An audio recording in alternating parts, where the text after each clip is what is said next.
Hello again, Jade, your expert on all things real estate. This episode, I'm going to talk a little bit about how do you protect your asset.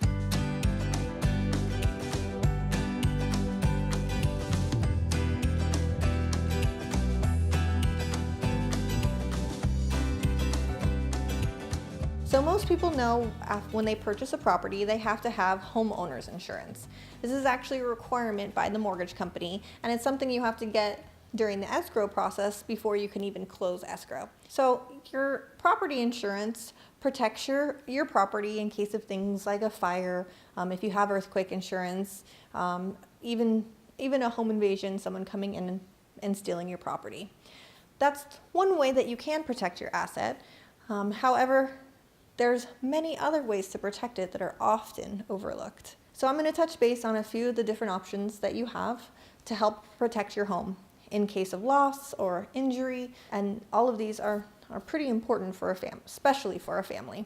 So your first option is life insurance. I know it's typically not a topic we like to talk about. We don't like to talk about somebody in the family dying, but I like to have this conversation with my clients, especially for those where one spouse is more of a breadwinner or the primary breadwinner in the household. Because what happens if something happens to them? I'll use myself as an example. My husband and I, we have our home and we have 3 children. If something were to happen to him, our income would be cut by more than half.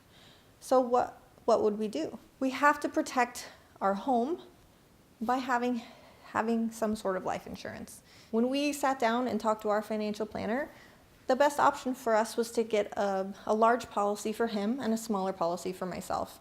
If something were to happen for me, he would need help with childcare and possibly sending the kids to college. However, he'd be able to still take them over the monthly expenses himself. However, if something were to happen to him, I would then become more the primary care provider for the children.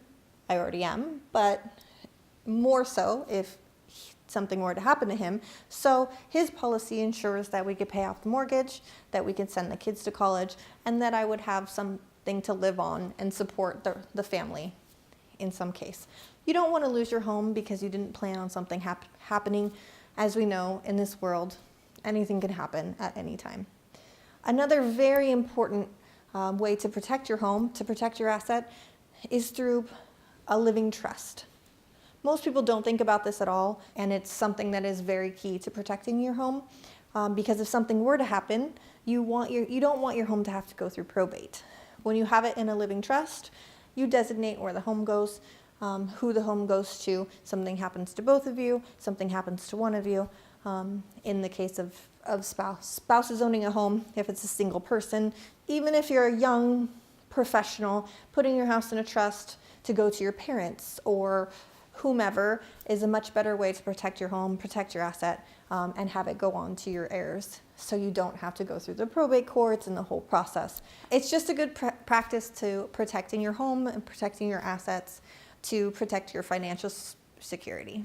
If you'd like more information on this or direct access to me, you could schedule a consultation on my website at jademule.com/consult. I'd be more than happy to answer any of your questions relating to how to protect your asset or any other real estate related questions.